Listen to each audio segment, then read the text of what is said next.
What happens when one of Hollywood's most unpredictable actors sits down with one of daytime television's most opinionated hosts and everything goes completely off the rails? You're about to witness one of the most explosive confrontations ever caught on live television. A moment so intense it ended with Joy Behar walking off her own show and never coming back. This isn't just another celebrity interview gone wrong. This is the day Sheen completely dismantled Joy Behar's credibility in front of millions of viewers, exposing her hypocrisy and leaving her so humiliated, she had no choice but to quit on the spot. Make sure to subscribe and let me know in the comments what you think really pushed Joy over the edge. Because what you're about to see will leave you questioning everything you thought you knew about The View. It started like any other Tuesday morning at The View studios in New York. The producers had booked Sheen for what they expected to be a standard promotional interview for his latest project. Joy Behar, known for her sharp tongue and willingness to challenge guests, was particularly excited about this booking. She had been preparing pointed questions about his past controversies, his public statements, and what she saw as his problematic behavior in Hollywood. What the producers didn't anticipate was that Sheen had done his homework too. He knew exactly who Joy Behar was, her history of controversial statements, and her pattern of grandstanding during interviews. He came prepared for battle, and Joy had no idea what was coming. As the cameras rolled and the show went live, Joy began with what seemed like a friendly introduction. "We're here with Sheen, and Charlie, I have to say, you've certainly had quite the journey in Hollywood. Some might say, a rocky one." Charlie smiled that famous grin of his and leaned back in his chair. "Well, Joy, I could say the same about your journey in television.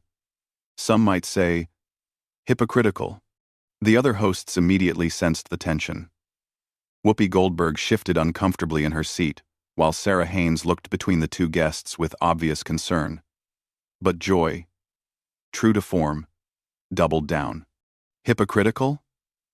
That's interesting, coming from someone who's had very public struggles with substance abuse and has made some questionable comments about women over the years.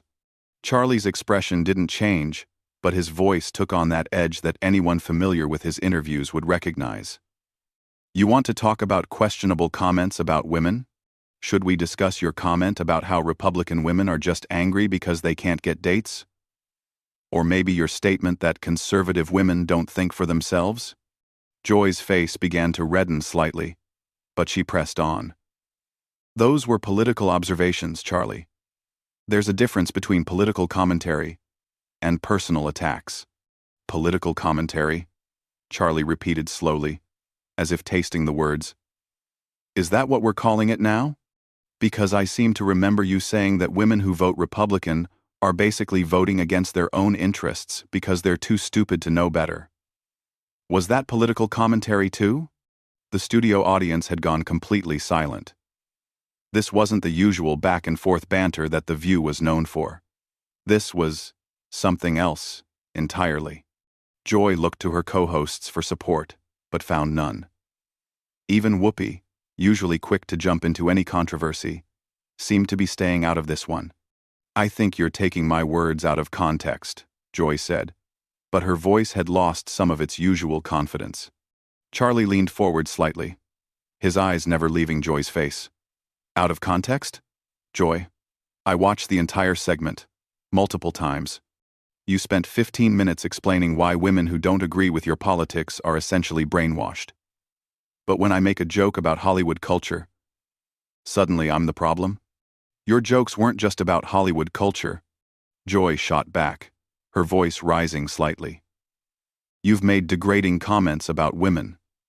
You've had public meltdowns. And frankly, your behavior has been erratic at best." "Erratic," Charlie repeated, nodding slowly. "That's rich coming from someone who once screamed at a guest for having different political views, and then claimed you were the victim when people called you out for it. Tell me, Joy, when you were having your very public meltdown about the election results, was that erratic behavior or just passionate journalism?" The cameras captured every moment of Joy's face as it cycled through emotions, anger, embarrassment, frustration. She was clearly not used to being on the receiving end of this kind of direct confrontation, especially not on her own show. "I've never had a public meltdown," Joy insisted, but her voice was shaking now. Charlie pulled out his phone. And for a moment, Joy looked hopeful that he was going to back down. Instead, he began reading from what was clearly a prepared list. November 15th, you threw papers at your co-host during a commercial break because she disagreed with you about climate policy. December 3rd, you walked off set during a live show because a guest corrected your facts about healthcare statistics.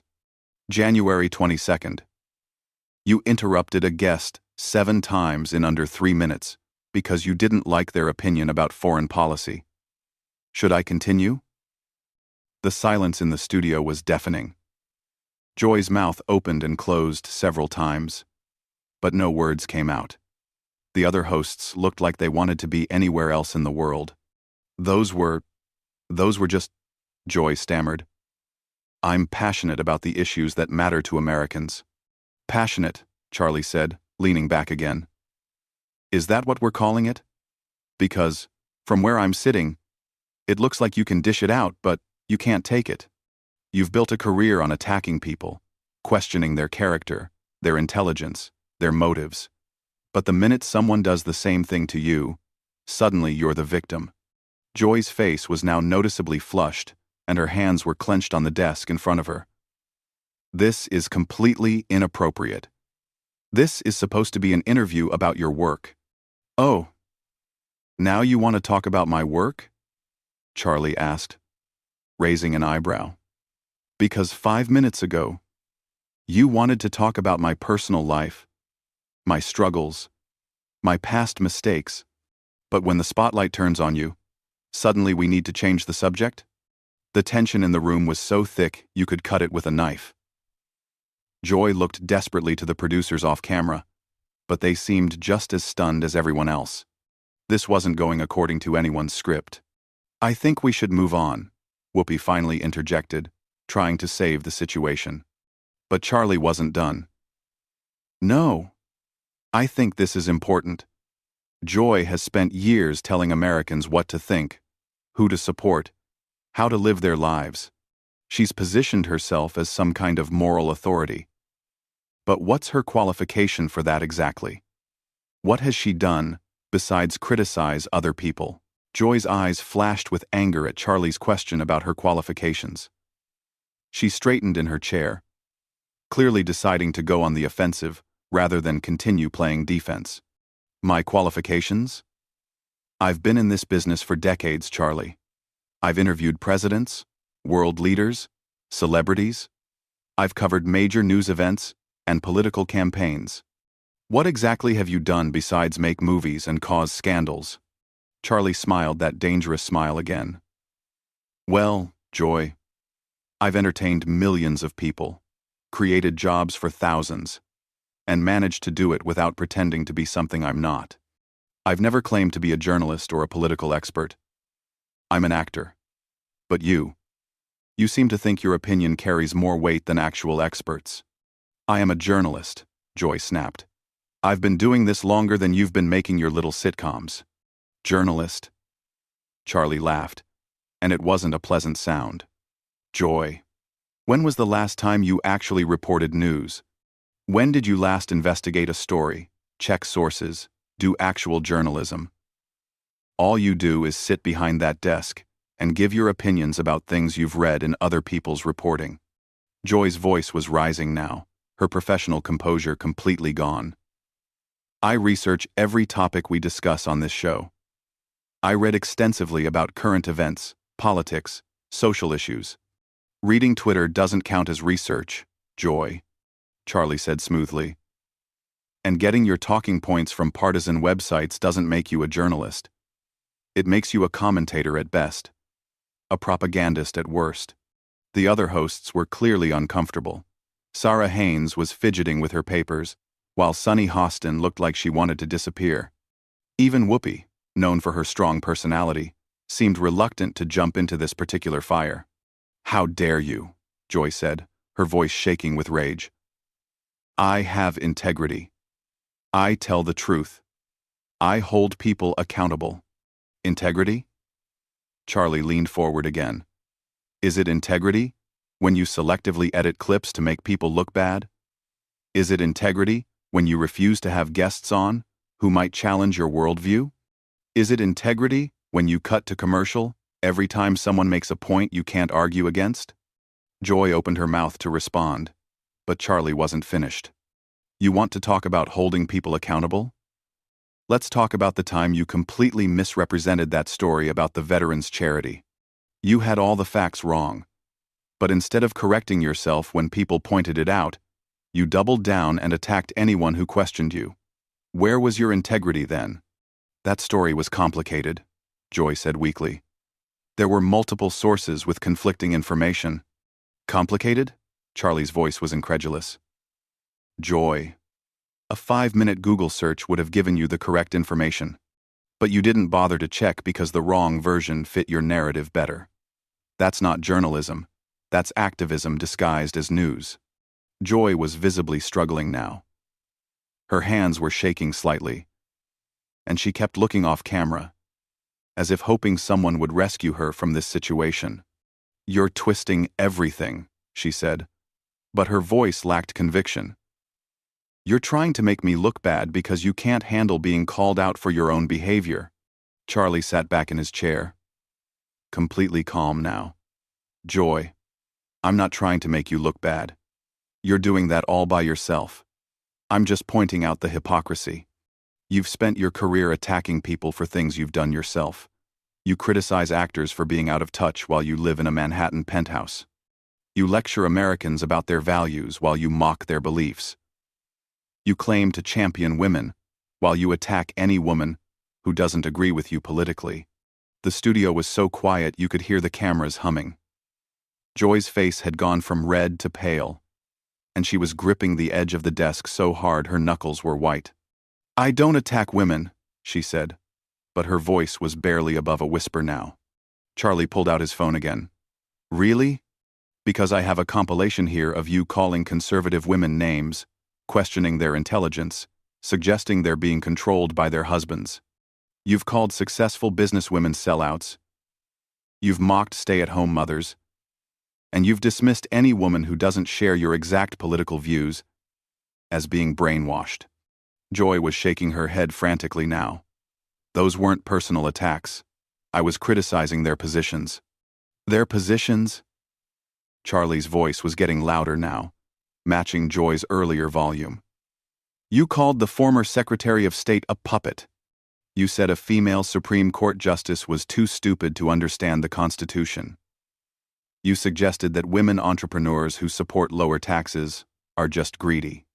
How exactly is any of that criticizing positions, rather than making personal attacks? Joy looked around the table desperately, but her co-hosts were all looking down at their papers or off to the side. No one was coming to her rescue. This is ridiculous, Joy said, her voice cracking slightly. You're ambushing me. On my own show. Ambushing you? Charlie's laugh was sharp and humorless. Joy, this is exactly what you do to your guests every single day. The only difference is that usually they're too polite to fight back the way you fight. But I'm not most people. This interview is over, Joy said, starting to stand up. Sit down, Joy, Charlie said firmly. You wanted to interview me, so let's finish the interview. Unless you're admitting that you can't handle being treated the way you treat other people. Joy hesitated, half standing, clearly torn between her desire to escape and her pride. The cameras captured every second of her internal struggle. I don't have to sit here and listen to this, she said. But she wasn't moving toward the exit. No, you don't, Charlie agreed. But if you walk away now, you're proving my point. You're showing everyone watching that you're exactly what I said you are, someone who can dish it out but can't take it. Someone who talks tough, but runs when confronted with the same energy you bring to every conversation. Joy slowly sat back down, but her body language screamed defeat. She looked smaller somehow, less commanding than she had at the start of the interview. What do you want from me? She asked quietly. Charlie's expression softened slightly, but his voice remained firm. I want you to admit what you are, Joy. You're not a journalist. You're not an objective commentator. You're an entertainer, just like me. The difference is that I own what I am. You hide behind claims of integrity and journalistic standards while behaving like a political operative. Joy stared at him for a long moment, her eyes filling with what looked suspiciously like tears. When she finally spoke, her voice was barely audible. You don't understand, Joy whispered, her voice trembling. This show, this platform, it's important. We're giving voice to issues that matter. Charlie's expression remained unchanged. Whose voice, Joy? Because it seems like the only voice that matters on this show is yours. When was the last time you had a guest on who genuinely challenged your worldview, and you let them finish their thoughts without interrupting, without cutting them off, without dismissing them? Joy wiped at her eyes, trying to compose herself. But the damage was already done. The powerful, confident host who had started this interview was gone, replaced by someone who looked lost and vulnerable. We have diverse viewpoints, she said weakly. Diverse? Charlie shook his head. Joy. Having people who agree with you 90% of the time instead of 100% isn't diversity. It's an echo chamber. And you've turned yourself into the chief echo. Whoopi finally tried to intervene again. Maybe we should take a break and... No, Charlie said firmly, never taking his eyes off Joy. We're not done here. Joy wanted to psychoanalyze me, to dig into my personal life, to question my character. Fair enough. But now it's her turn. Joy's breathing was becoming more labored, and she kept looking toward the exits. I can't do this anymore. Can't do what, Joy? Can't have a real conversation? Can't defend your own actions? Can't handle being questioned the way you question everyone else? Charlie's voice wasn't shouting, but it carried the weight of absolute conviction. This is what you do, Joy. Every single day. You sit behind that desk and you tear people apart.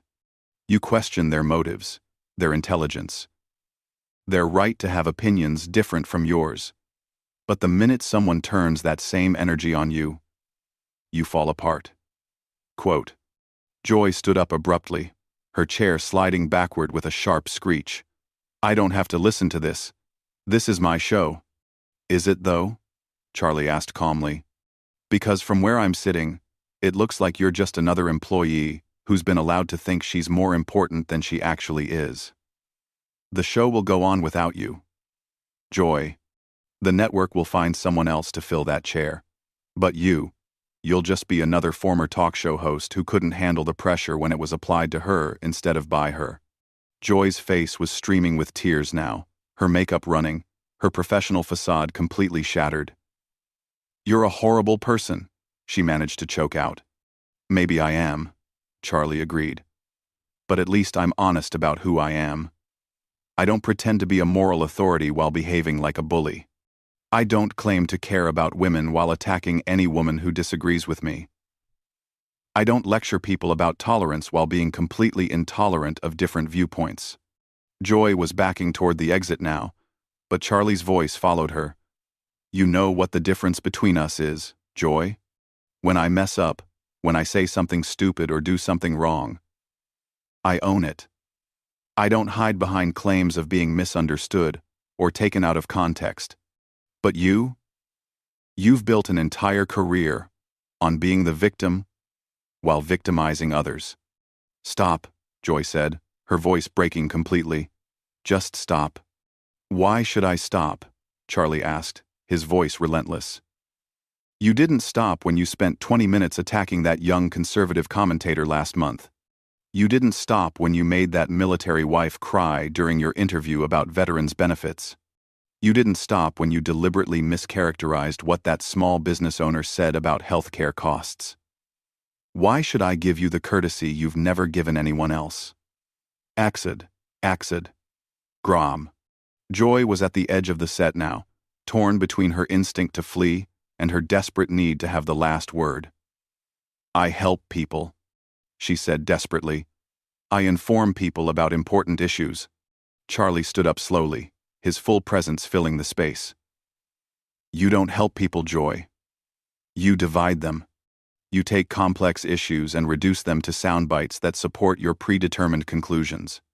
You've turned political discourse into a blood sport, where anyone who disagrees with you isn't just wrong, they're evil."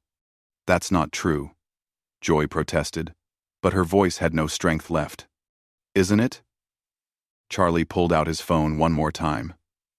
"I've got clips here, Joy. Hours of them. You calling people names, questioning their patriotism, suggesting they're racist or sexist or stupid just because they have different priorities than you do. You've made a living off of division and hatred, and you've convinced yourself that you're the good guy in all of this." Joy shook her head violently. "I fight for what's right. I stand up to injustice." Quote, "No," Charlie said quietly. And somehow his quiet voice was more devastating than any shout. "You perform outrage for ratings. You turn real issues into entertainment. You've taken the legitimate concerns of real people and turned them into talking points for your show. You don't care about solving problems, Joy. You care about being seen as the person who cares about solving problems." The silence stretched for what felt like an eternity. Joy stood frozen at the edge of the set, tears streaming down her face, her chest heaving with suppressed sobs. The other hosts sat motionless, afraid to move or speak. The cameras kept rolling, capturing every second of Joy's complete breakdown. "I quit," Joy finally whispered. "What?" Whoopi said. The first words she'd spoken in several minutes. "I quit," Joy said louder, her voice gaining strength from desperation. "I can't do this anymore. I won't sit here and be attacked like this. This isn't journalism. This isn't entertainment. This is cruelty." Charlie sat back down calmly. And there it is. When faced with the same treatment she gives everyone else, Joy Behar calls it cruelty.